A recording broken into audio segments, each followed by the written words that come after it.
Hello and welcome to The Life You're Made For. I'm your host, Dr. Heather Pinney. Often our world feels reactive, confusing, and chaotic. On this show, we're going to slow down together. Take a breath, listen, and learn. We'll be joined in conversations with influential thinkers who will help us make new connections, understand our unique potential, check the beliefs we hold, and learn how to overcome unexpected challenges. I know that each and every one of us holds our own inner clarity, confidence, and courage, what I call 3C living and leading. So let's go after it together. I'm cheering you on.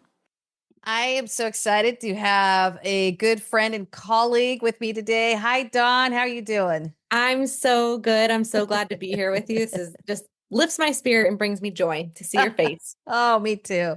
We've had lots of different intersections. Dawn's been a huge part of my marketing team, helping me with my socials, helping me with my moving into launching a book. So many things that she's been a part of, and then moving into really expanding and growing her own company. So I guess I just want to start there. Tell us a little bit of who you are, what you do, Dawn. Absolutely. So, what's interesting? I have a group of gals that we meet. We've been meeting for about 7 years, and we just met yesterday, and we were talking about purpose. And I realized that this purpose that's been following me for years now, through careers, is this desire to lift up women. And so what I get to do now is I get to work with women who are small business owners, medium-sized business owners, solopreneurs, and I help them show up authentically online in ways that allow their business to thrive. So I do that through coaching. I do that through social media management, messaging, all sorts of different ways. But the whole idea is, how do I help you bring the truth of who you are, the best stuff that you have to offer this world, and unwrap it for the world to enjoy? So that's what I get to do. Oh my goodness. I love that. All right. We're going to dive right in. We're moving into the series of beliefs and why we believe what we believe. And I wanted to interview you because we've had such great conversations around our belief. We got to do some coaching together as well. And so I think I want to talk to you a little bit about that because I know you a little bit behind the scenes, and I know what I want you to tell my audience because Great, you're lead me. manipulate you, huh? Yeah, absolutely. I'm an open book, so it's perfect. Yeah, I've loved that about you. But I think what I saw was tremendous growth once you started really taking a close look at your beliefs. Can we start there? What happened where you realized what you believing was no longer helping you? And then how did you shift that? Yeah. So the genesis of me needing to look at this was the realization that, man, I'm going round and round with this same issue. And the issue for me was around money and finances. And that my history was in the nonprofit world. I worked in an orphanage in Mexico. Then I worked for churches.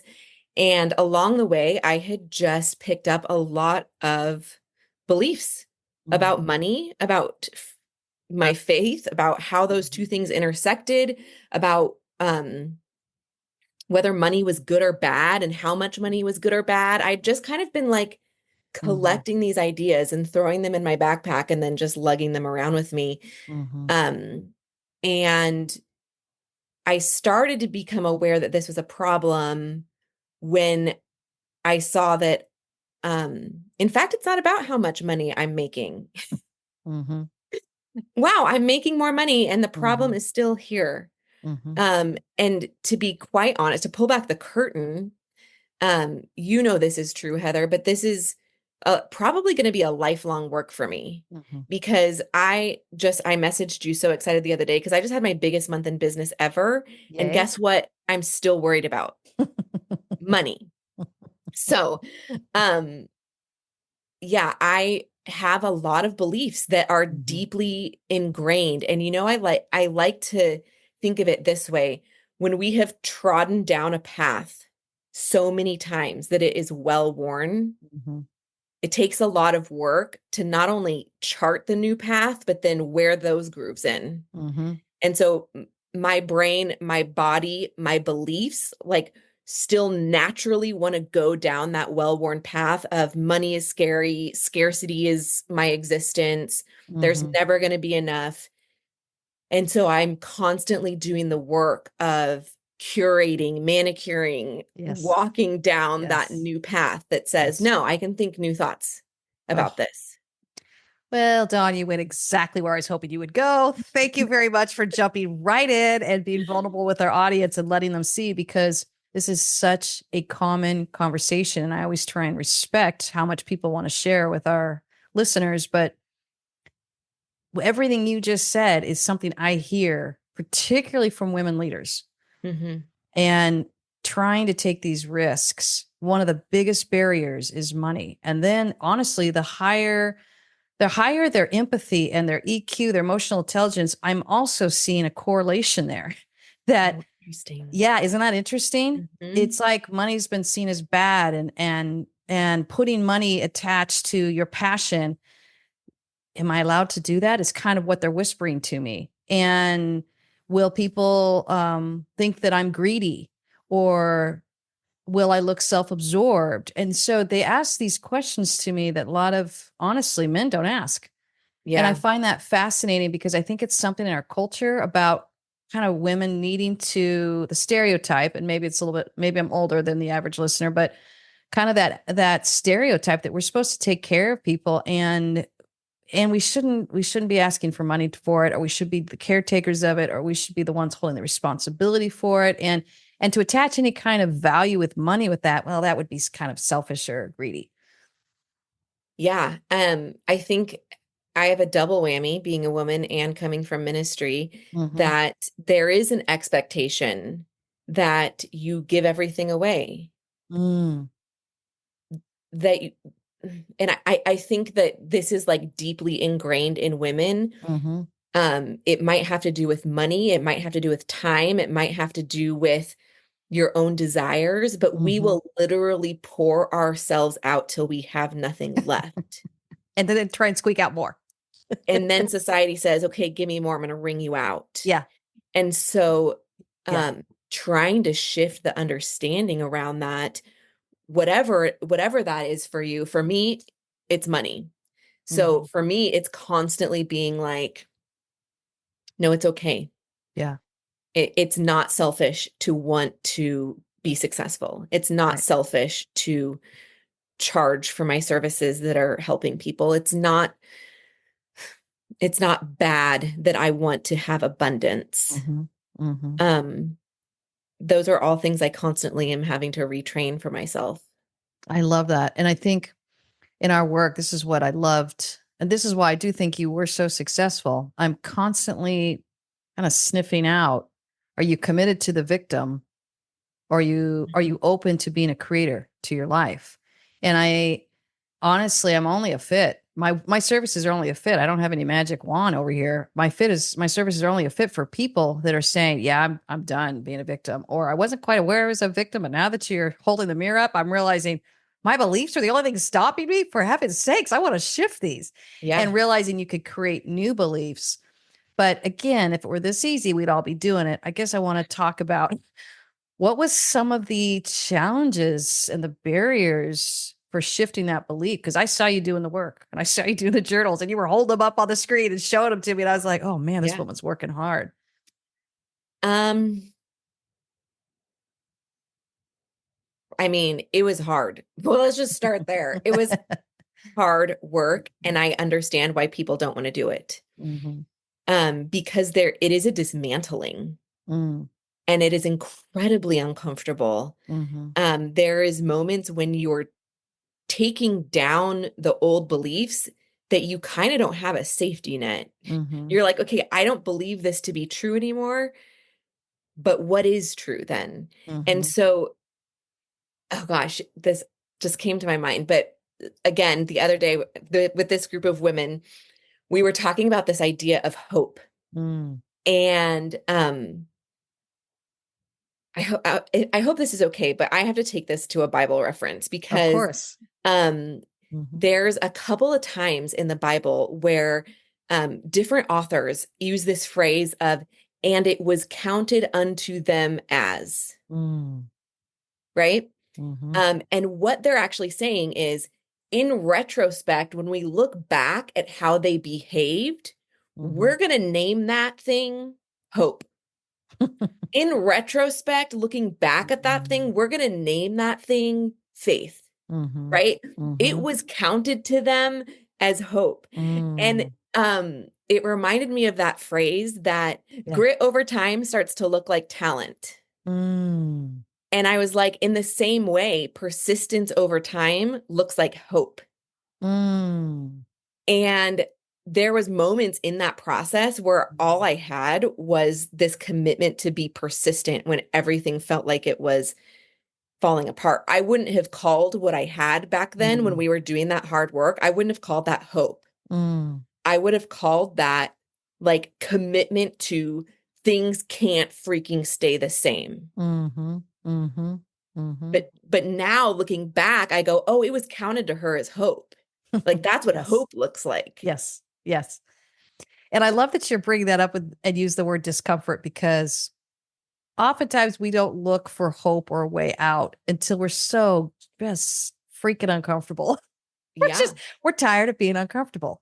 Hmm. And that's where we go and we bring in guides and people that say, help me find a way out. And you mentioned this earlier about kind of these almost grooves in your brain and these pathways, and they're literally called neural pathways. So you're totally Hmm. right with neuroscience. But the metaphor I love using is when I'm out hiking, there's these little tiny narrow trails really beaten down, and they're like goat trails or deer trails, and they all follow the same thing. And it's that same realization of, well, you're going to have to get off that trail and it's going to look like just a little couple grasses, patted down, but eventually it will become a well-worn trail. It's just you have this other trail there. And so in our work and in the work I do with anyone, it's usually like, okay, let's get you off some of these false belief trails that are no longer serving you. And, Hmm. with your own personal clarity on that, you're able to see like I've outgrown this belief. And honestly, I can tell people are ready is all I just put the question out there. I'm like, do you think you might have outgrown that belief? And you're like, yes, there might have been a couple expletives there too, right? I'm so sick of this. I'm like, good. If you're sick of it, now you're ready to grow. Yeah. And the good news is you're ready for a new belief. Talk a little bit about understanding that clarity for the false belief, but what it looked like to start reaching for something else, because that's scary and vulnerable. Yeah. And really a lot of that was me relying on you saying, trust the process. Trust the process. Mm-hmm. Because like I said, it felt like a dismantling, but what you did was give me permission to reach for something new. Mm-hmm. So it was that scary picture of like having to let go of what was so that you can reach for what can be.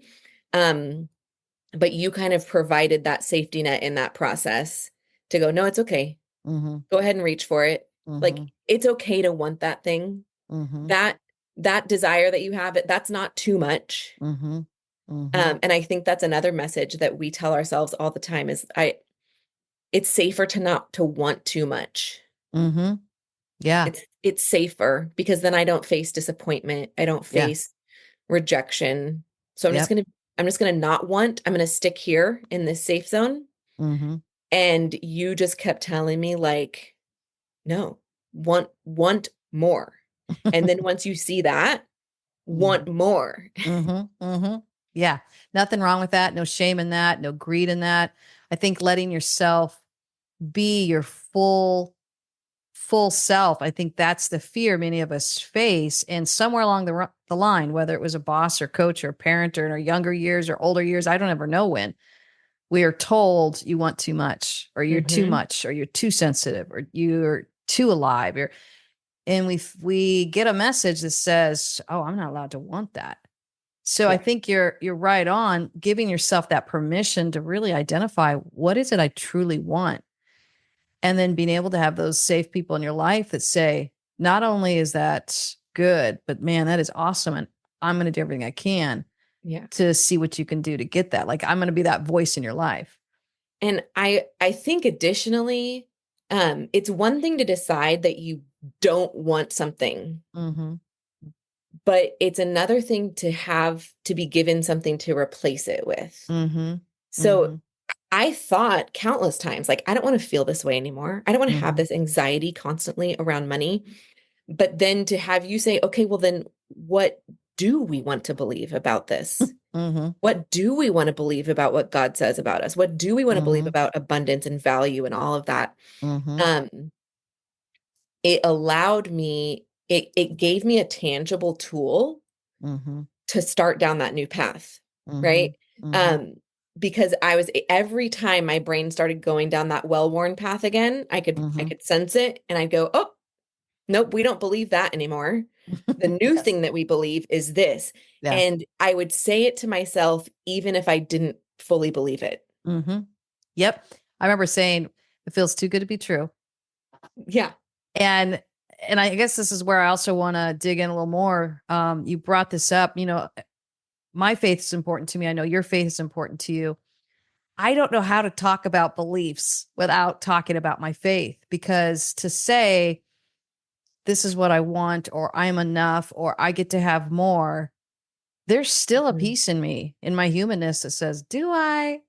And are you really enough? And are Mhm. you just being a little selfish? Or that Yeah. just still creeps in. And to be able to, and I think about the 12 steps, so much of my faith is really aligned with that. I admit that I have a problem, and I admit that I need a higher power. I mean, that's, if Mhm. I could whittle my faith down as basic as that, I don't feel like I can tell people, oh, just believe more and believe harder, because now I'm afraid we're going to move into a shame message. But it's that faith piece that allows you to relinquish these false beliefs and replace it with something true that says, Mhm. you know what? I actually believe in a God who loves me and wants abundance for me.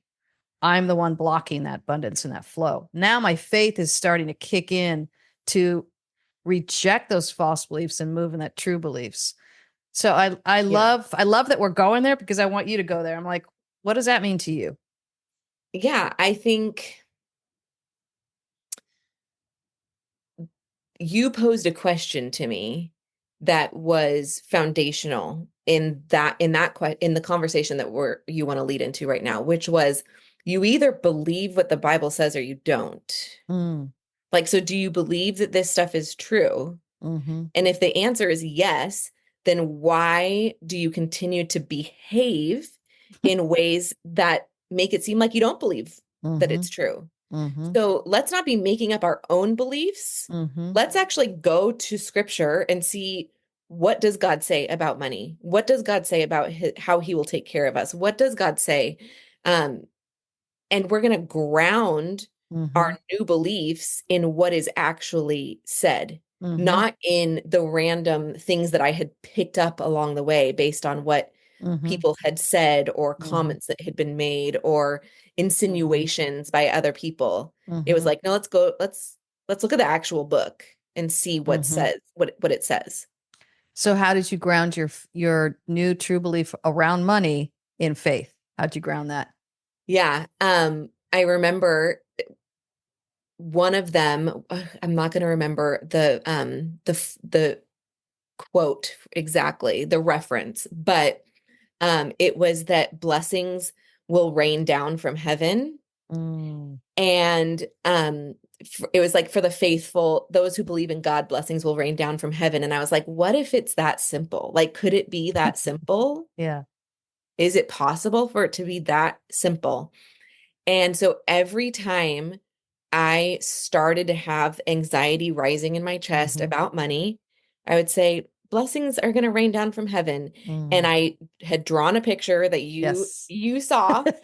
And And why did you draw a picture? Do you remember why? yes, I drew a picture because it was faster to remember the picture, the image, than it was for me to pull up the memory, which is why I can still clearly see the picture and I'm struggling with the Bible reference. But Yes. And the that's for idea our, remains the same. yes, and for our listeners, that's moving in the right side of the brain. So I push clients. It can accelerate creating that new deer trail that we're talking about, a new neural pathway in your brain.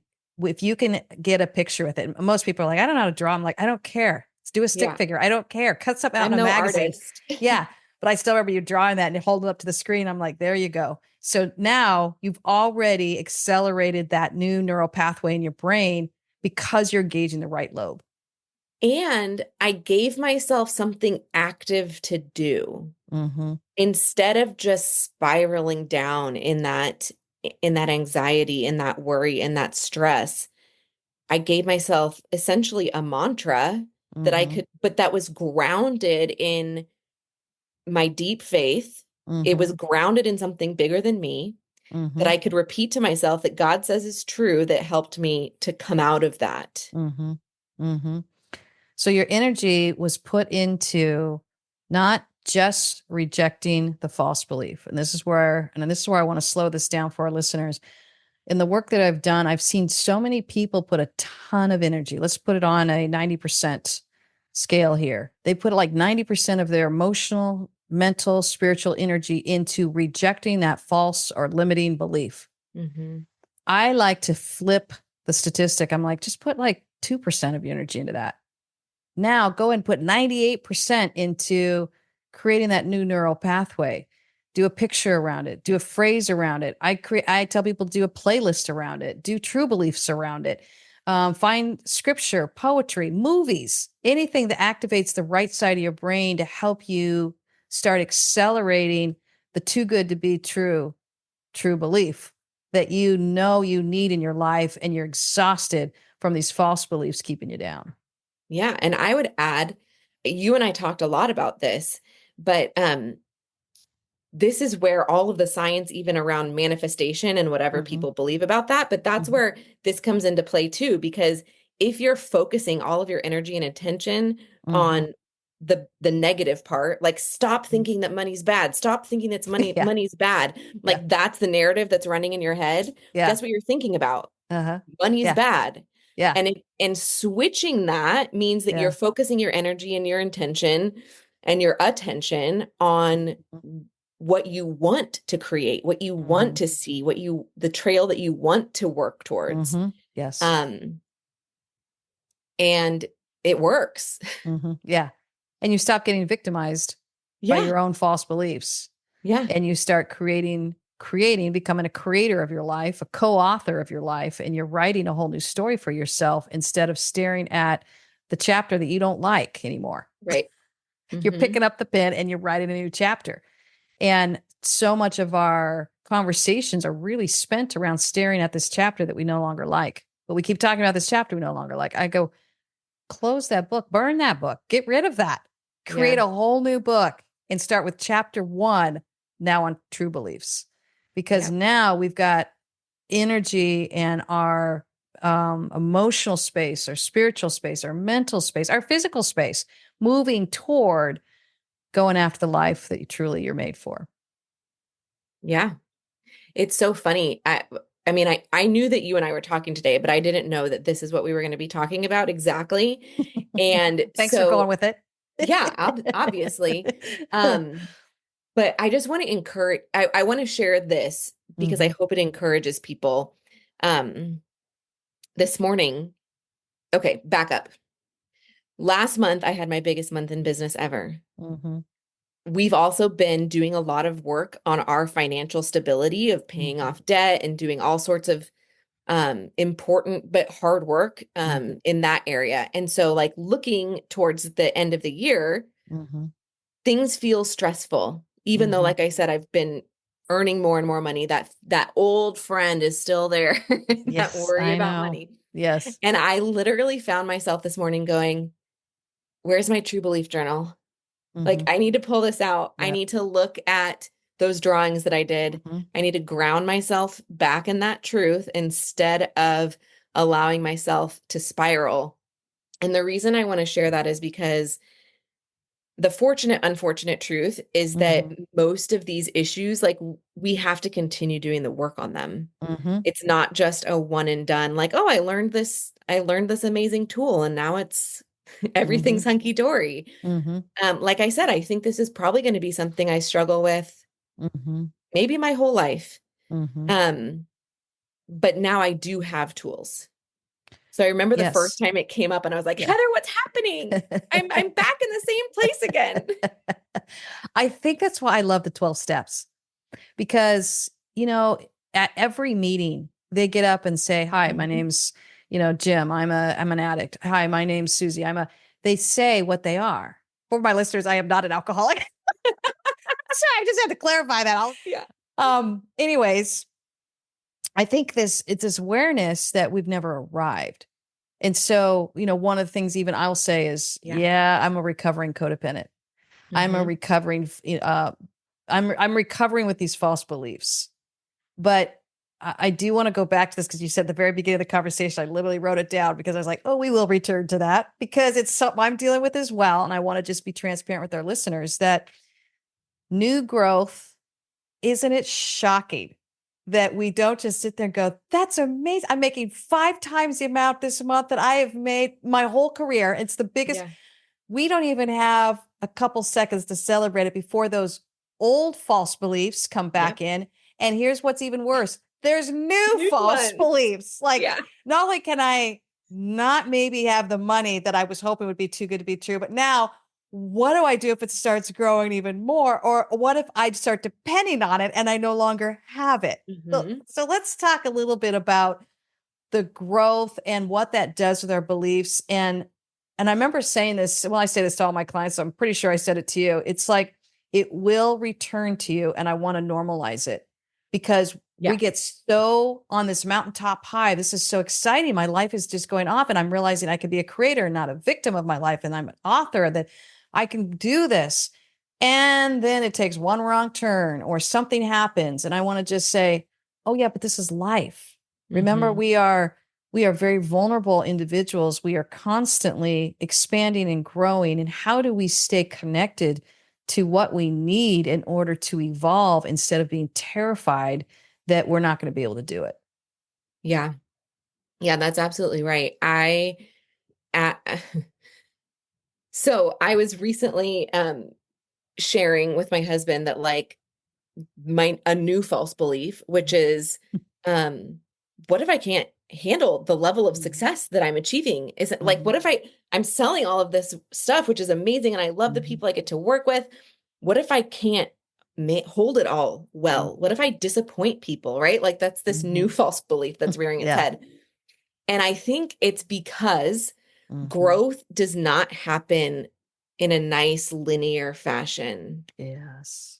where we can constantly be adjusting to it and leveling up as we need as we go. Mhm. No, instead growth happens like Yes. it Yes. explodes, Yes.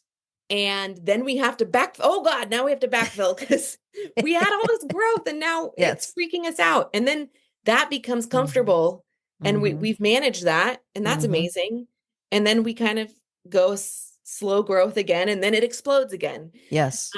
And so it is about having tools because it is always going to be true that new stages, new levels will create new false beliefs, Mhm. and it will bring up your old, well-worn false Yeah. beliefs as well. So Every well time. said. Every time. And even as much as I coach around this, talk about this, sometimes it can be trickier for me. My company has just exploded over the last several years and I've loved it and I've been terrified. I never know if I'm excited or terrified. Sometimes I'm like, there's just this really big ball in my stomach and it might be from incredible sheer excitement and it could be from terror. I just, Yeah. and it reminds me of I grew up in Southern California, of the roller coasters. You're feeling the click, click, click, click, click, click. You're going up the roller coaster. And then all of a sudden you just like take this dive and you're like, I'm going to die. I'm going to die. Oh, we just slowed down. Click, click, click, Yeah. click, click. And then, oh my gosh, I'm going to die. I mean, Yeah. and I thought, okay, my goal is to stabilize a little bit more. So I am not just getting surprised by these false beliefs. I go, oh, I'm going to expect them. I'm going to Mhm. expect them that with my Yeah. growth, some of my terror is going to kick in. And one of the things I do is I have people. I mean, you've gotten texts from me. I'm like, here's a false belief I'm fighting. Like, sometimes it's these random texts out of nowhere or a phone call that says, I need to think through this. I need to process this. It's because I can feel it starting to come, and there's no way I'm going to let that take root again. So I guess I want to Right. talk to you a little bit of like, what are some of the flags that you're seeing that it's coming? Because my old me would avoid it until pretty soon it's just like I'm about to throw up because I'm sitting there with so much discomfort in my belly, right? And I'm like, no, no, no, we're not going to live this way. But what do you do when you start seeing the flags? What are your flags, and what do you do to make sure that you address it?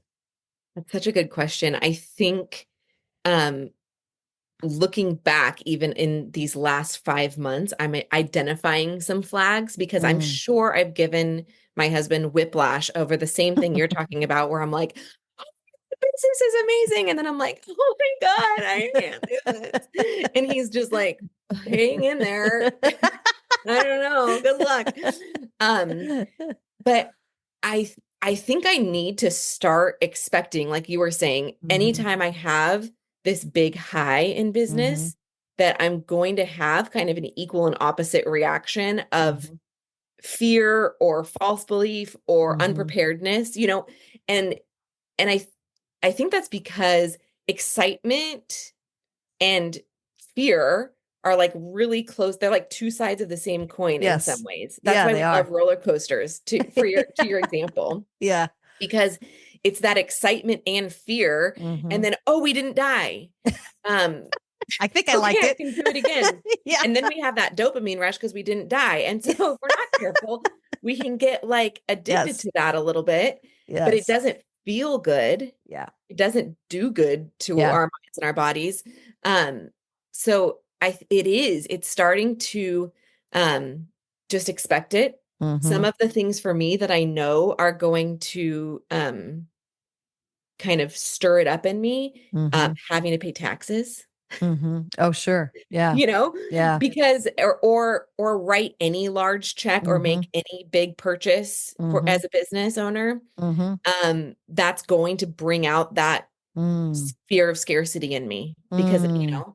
um, that was never something Hmm. I was able to do before. So Hmm. now it's still fresh territory to say, no, I can invest that much money in my Hmm. business. Hmm. No, it's okay. I have that money. I can pay it for taxes. Well, it Hmm. felt a lot better having it in my bank account. Yeah. Yes. Absolutely did. Yeah. Yeah. But it's okay. I can pay that for Yeah. taxes.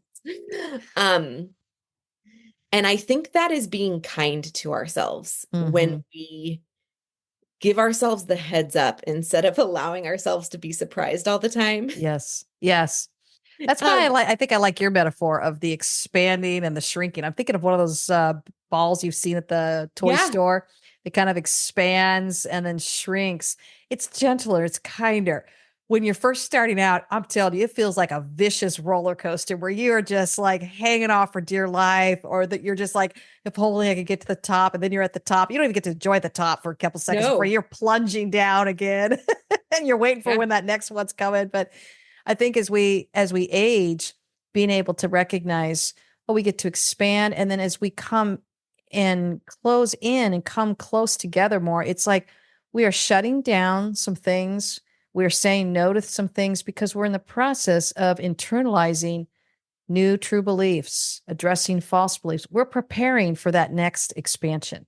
yeah, And I think sometimes we want to live in that big expansion all the time because it's a mountaintop and it feels good and everyone's applauding yeah, you and you feel amazing. But there's a season, and you've watched me do this, where I'm like, all right, I got to shrink for a little bit. Why? I've got to go inward. I have to write, or there's crisis happening in my world or my family life, or my mother recently died. So it's a different, like, that's not the time to expand. That's a no, time to like turn toward my family, burying my mother well, saying goodbye to her, going through that whole process. We never know what's going to hit us with our seasons of life. And so I mhm, think honoring when we need to expand and when we need to shrink, but it neither is good or bad, getting it out of that good or bad category. that's right. hmm Yeah, it's like it's making peace with it. It's making Yeah. peace with both of them. Yeah. Um, and knowing that the when the need to contract comes, Mm-hmm. um, it's okay. Mm-hmm. You can greet that season as well. And Yeah. you might need to make some new true beliefs in that season, Yeah. but it's not like I want to live in the expansion always. Yeah. It feels so good. And the Yeah. contraction does not feel good, but Mm-hmm. it's being kind to myself to say, no, that's okay. Yeah. That's Yeah. okay. You can feel that too. Yeah. And Yep. instead of like my old response would be to Mm-hmm. fight against it, to rail against it, to be like, I don't want to believe that. I don't Yeah. want to feel that. Yeah. And instead to say, no, that's okay. Yeah. I was at a retreat recently and I could feel myself want to be a part of all the festivities, Hmm. but I was in a contraction stage. And I think just learning to say, that's okay. But in the past, I think I felt some shame or some guilt that I don't want to go to on the hike and do all these things on my rest time. I'm like, no, rest time is I actually literally want to rest. I do not want to spend it with all of these different things and activities. My life is already full enough. I'm also kind of moving through my grieving process. So I'm like, I'm good, everybody. I'll see you at the next session in like 5 hours. And what are you going to do? I'm like, what am I going to do? I've got a great book and a great hotel room. That's what I'm going to do. Yeah. And I'm going to doze off whenever I feel like it. Like that's my contraction thinking.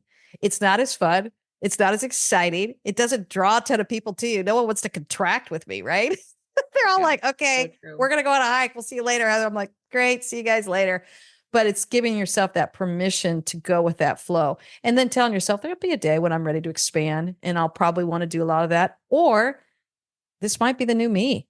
I'm 54. Maybe this is becoming more of who I'm evolving into. And so I might as well start enjoying who this Yeah, is and seeing if this is like something that my new true belief of who I want to be as an individual. absolutely. I wish I was somebody that thought going on a hike was restful. Well, maybe you would come back to the hotel room with me. I absolutely would come back to the hotel with you. Both curl up with a book. And I had a fireplace. I had an awesome view of the mountains. I was Beautiful. like, What else do you why need? would I leave this? Talk to us a little bit about the community that you surround yourself with that supports rejecting those false beliefs and true beliefs, or maybe some that you maybe had to replace. Yeah. Um, I have recently been very intentional about surrounding myself with other women in business, Mm, women who own businesses, mm-hmm, because it has its own joys and its own struggles mm-hmm, that, for example, a friend who is a teacher or a friend who works for the government or, mm-hmm, like they do not understand what the joys feel like or what the mm-hmm. pain feels like. Um, Or the loneliness, huh? or the Yeah, loneliness of yeah, being the only one thinking about your business 24/7. yeah. Um, so that has been a really intentional shift that I've made, and it's made a Mm-hmm, huge difference just to know that people who get it are cheering you on mm-hmm, makes mm-hmm, a big difference. mm-hmm. Um, I also, I just ruthlessly cut out of my life people that are negative. Mm, yeah. I used to, because of my job or because of my station in life, I surrounded myself with a lot of people all the time.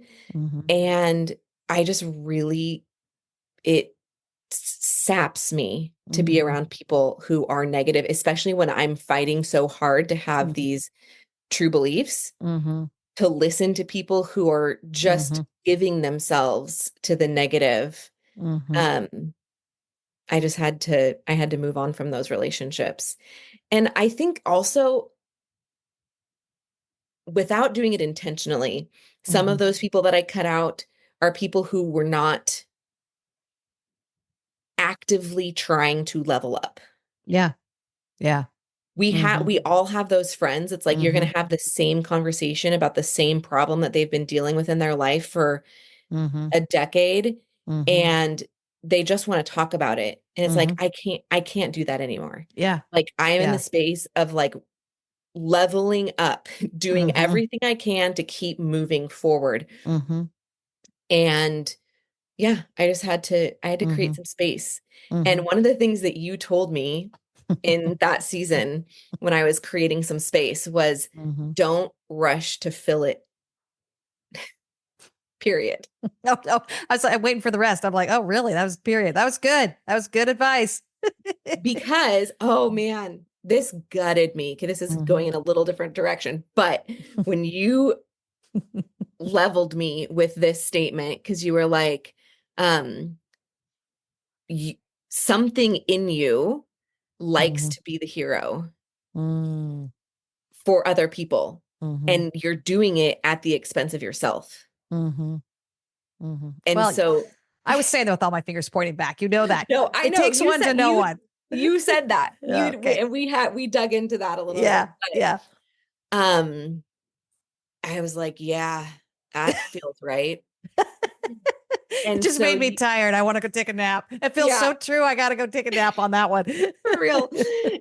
And you said, so as you're creating these new true beliefs, as you're creating this space by carving things out that Yeah. aren't serving you anymore, don't rush to fill it, because what's going to happen is you're going to have to sit with the discomfort of figuring out what's next. Yeah. And you're going to want to fill it with something that's familiar. Yeah. You're going to want to rush back out and be the hero for somebody. You're going to want to rush back to those old beliefs. Yeah. Just sit in the space for a little bit. Whoo. That was hard. Yeah. That is hard. That is hard. I'm doing it right now. And I think I've prematurely filled it, and it only Mm, backfires. And recently I got asked to do a retreat, a women's retreat, which I love, and I want to return to doing some more of those. And I was all excited for it, but literally I went and had dinner with her last night. And I'm like, I'm so sorry. I don't know why I have a yellow light, but I do.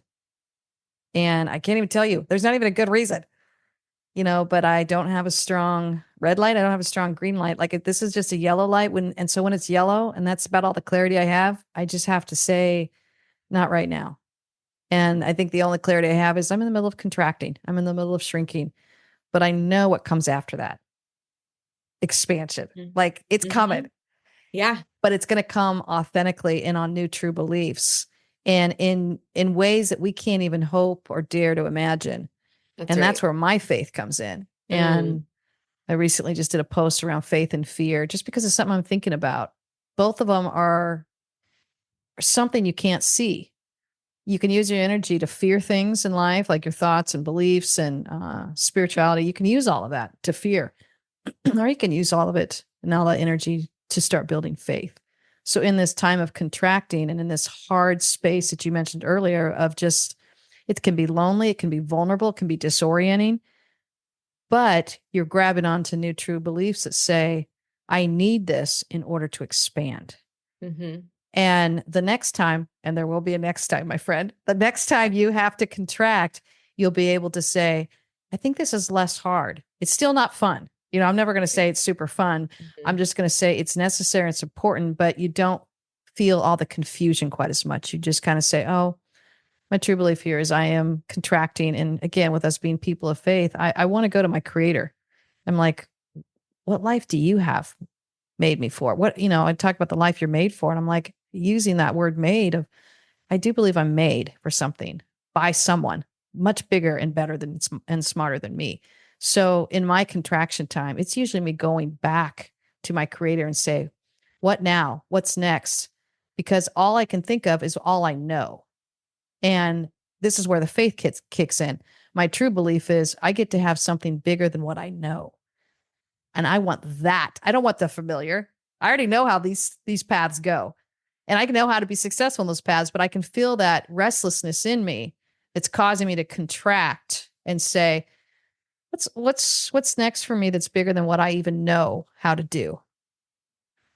And I think in those moments, one of the best things that you can do is to just keep going, not in a pushing sense, but in that sense of like, I'm going to keep fighting for what I want. I'm going to keep fighting for the life that I want. Yes. And that's where I go back to that phrase of, and it was counted to them. Love right? that. Yeah. Because sometimes when even in the midst of choosing fear or faith, it still feels like fear. It feels exactly like fear. Oh, well said. Yes. Yeah. It's not that black and white, is it? But we are committed to continue to fight for the life that we want, and it will be counted to us as faith because we didn't give up. We said, I want more. I want better. And I think it's out there for me. Yep.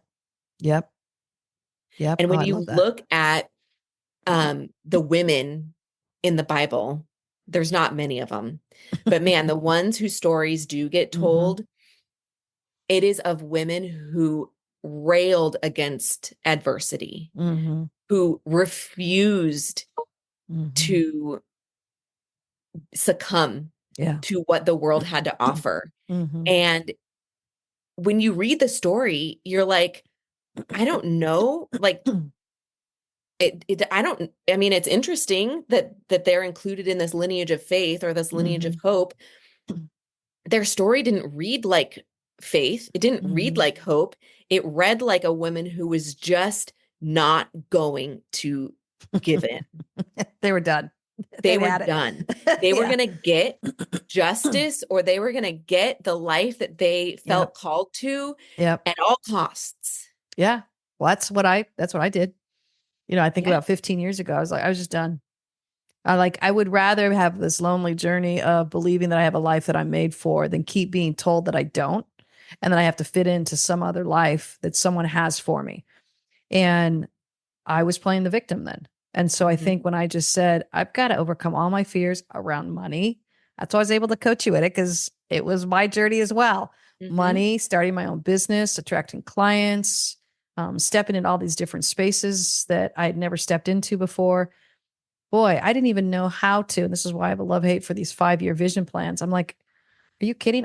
Outgrew my 5-year vision plan within a couple of months because I was really reaching for these true beliefs of abundance. Mhm. I get to have more than I ever dare to ask and hope and imagine. And that's really grounded in the faith and a verse in the scripture that I love. And so I think it's this piece that we get to have something bigger than ourselves because we're made for something bigger than we Mhm. even know how to articulate. So, how am I going to write a vision plan on it? I can't. What I can do is say, I want to feel the ease of money in my life. I Mhm. want to feel the generosity of money in my life. So I would paint like ideas of what I wanted. I wanted to relax and have a nice stream of clients. I have for over 15 years, but it's like I created more of this vision for what I wanted to feel like on a daily basis. Mhm. And now I can feel the vision growing. Mainly, I think because my kids have launched. And so I'm looking at this and I'm like, you always with your kids, you kind of have half an eye over there and the other half on your business.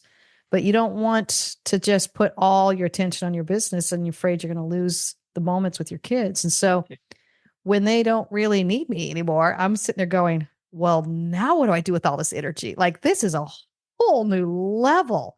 And I don't want to Mhm. go off on my own on this. I want to think, this is the life that I'm made for. What am I made for in this season of my life? This is a really exciting conversation that I get to create with my creator. And I believe in the God that I believe in is really a co-creator with us. I don't believe that we are on it alone. And I also don't believe he sits there and just takes over and says, you have nothing to do with it.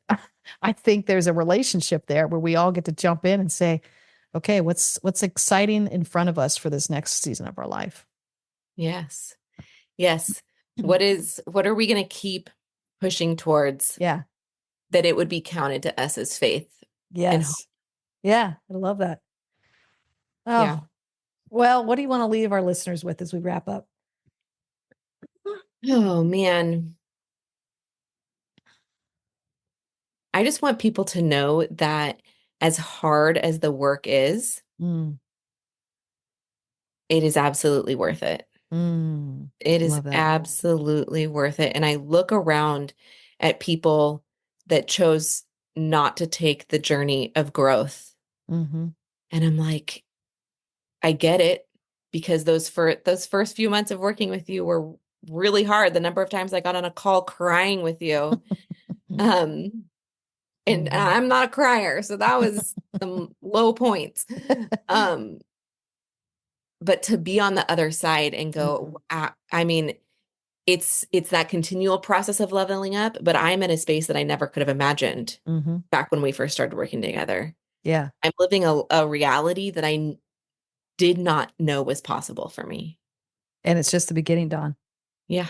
Just Who the knows what's beginning. next? Exactly. So all those principles you used to level up, and this is what's so exciting, the work I do, I just go, it's a new you now.